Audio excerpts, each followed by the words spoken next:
Welcome back to another episode of Took and Liam. Something a little different this time. Yeah. We're doing a build breakdown on this L5, which we still haven't done a lot on. No, there was not a lot being done on it because it was being done so far apart and just little bit by little bit. It was hard to film and make an episode or like a video of it because it was only us doing like a tiny bit here and there. It took like a year. Yeah, it's a long time in the making. Not because it was a lot of work, because it just wasn't. Just figuring it out. Yeah, and this has been done a lot in Malaysia particularly, not so much in Australia, but a couple of people have done it, but not the way I've done it, which is basically running factory everything, no external water pumps, none of that. Like if you looked at this, you would not know unless I told you. Yeah. You wouldn't know. Pretty hard to see, pretty hard to spot.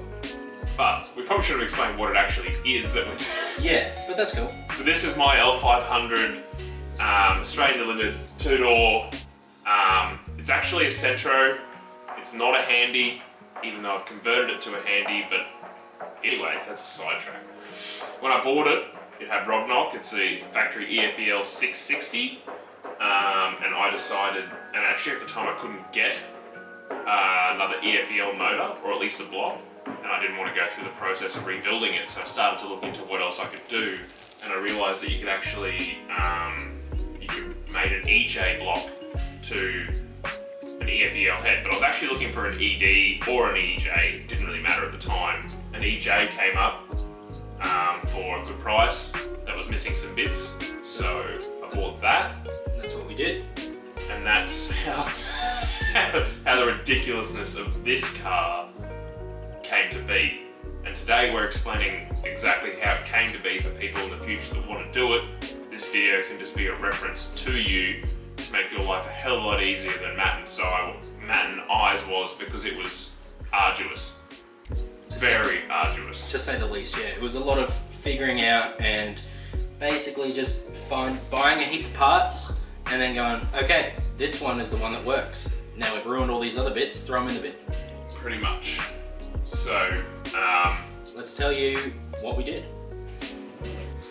Okay, so the first bit is making the EJ and the EF work together. So as far as the EJ is concerned with mounting the motor to the body, it's EF mounts. Because the EJ is actually an EF, just a longer stroke, same bore, all the same stuff. It's just it's a taller motor. So to make that work, that was bolting that if it bolts to the standard EF gearbox, which is in this case is an EFEL 5-speed, double clutch modification. We can do another video on that in the future if anyone's interested, but it's pretty commonly known, obviously, to deal with the extra torque and the extra power that this motor combination is going to does make. As far as the oil filter is concerned, the EJ runs a very complex oil system and oil runs all over the place and different things. We actually removed that and we ran we actually pulled the thread that was tapped into the block out and we threaded in the original EFEL, which is the same once again because it's a very similar motor, and run the standard EFEL oil filter on the EJ block. You have to block off on the exhaust side, you have to block off an oil feed or drain. I will clarify that. Either way, you'll see exactly what you mean because the EF doesn't have the same as the EJ. So you block that off, it's the drain. I remember now, it's the drain, it's not a feed. It's a drain on this side of the body, of the motor, sorry. Because the EF only has 2 drains, but the EJ has 3. But the EF head doesn't need it and it's overkill, there's no issues. It's an EJ multi-layer head gasket to make all of that work with that, and standard EFEL head studs to mount the head to the motor. And that is what was required in order to get that component of the job done. Okay, step 2 was mating the timing gears from the EJ bottom end to the EFEL top end. So we had the EFEL top gear, the factory gear, and the bottom gear was the EJ bottom gear. We used a Mazda 121 belt because of the slight change in size. Neither of the belts would suit our application, but the Mazda 121 belt has the same amount of teeth and is correct for our stroke length and gears spinning. The other thing we needed to do is the EJ tensioner, because the belt was slightly too long but had the right amount of teeth, we had to max out the first tensioner, and then we added a second tensioner in series on the other side to stop the belt slap. The belt was too loose even at the maxed out tension of the tensioner, and that's what we've done to make that work. Okay, now we're into the cooling system of this setup, which is by far the most complex and took me the most time out of everything else. So we'll start with the easy stuff. This is just a stock radiator hose. The stock one that comes for the top feed, that's it. Don't worry about it. The bottom is where it starts to get interesting. So this is a AU Falcon overflow bottle hose, which comes into a Bunnings brass T-piece section that I made up out of the plumbing section, which then tees back off into your heater core. But from there, it then goes into a Subaru Outback hose, which then comes into the hardest bit once again of all of it. So this is a stock EJ water pump with an EFEL water pump pulley on it to make it all sort of work. But this is a 90-degree bend welded on with a 45 locked out of the corner. You probably have to get right down and close to their mat to see it, to clear the timing belt. I think you just turned it off, I don't know. I didn't. Yeah. That was the hardest bit of all of it. But there's also, once again, a T-piece out of that to make all the coolant system with the heater core work. But everything works as factory.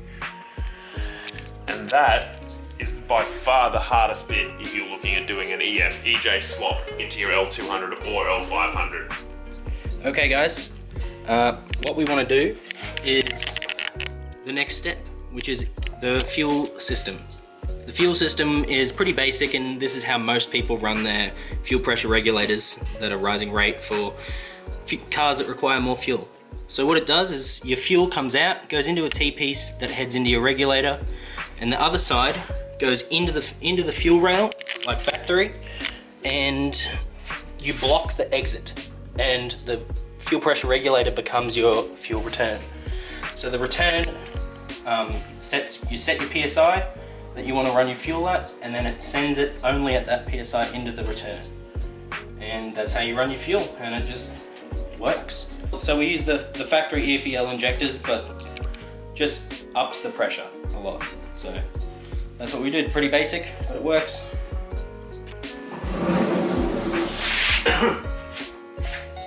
Changing the auto electrical system, you say? Don't need to do it. That's the beauty of the EJ, ED combination noodle non-changing system. The only thing you need to do is the cold start sensor doesn't exist on the EJ that does on the EFEL, but seeing as though you're still running an EFEL ECU, you need to run that. So I added an extra T-piece into the coolant system in the heater lines, hose, just to allow for it, so that the probe could go in and still see the water temperature rising in order to pull fuel back from the cold start sensor. That's its job. You get what I mean? Yeah.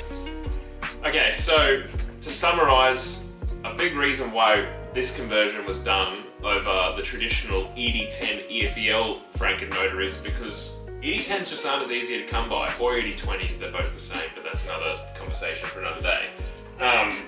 So I think this is a really viable option for people looking at doing a power upgrade in their car, modernising it, but really not wanting to spend the money on wiring, auto electricians. Or on turbocharging. Or on turbocharging, but want a big power upgrade because the amount of power you get from this over a stock 660 is...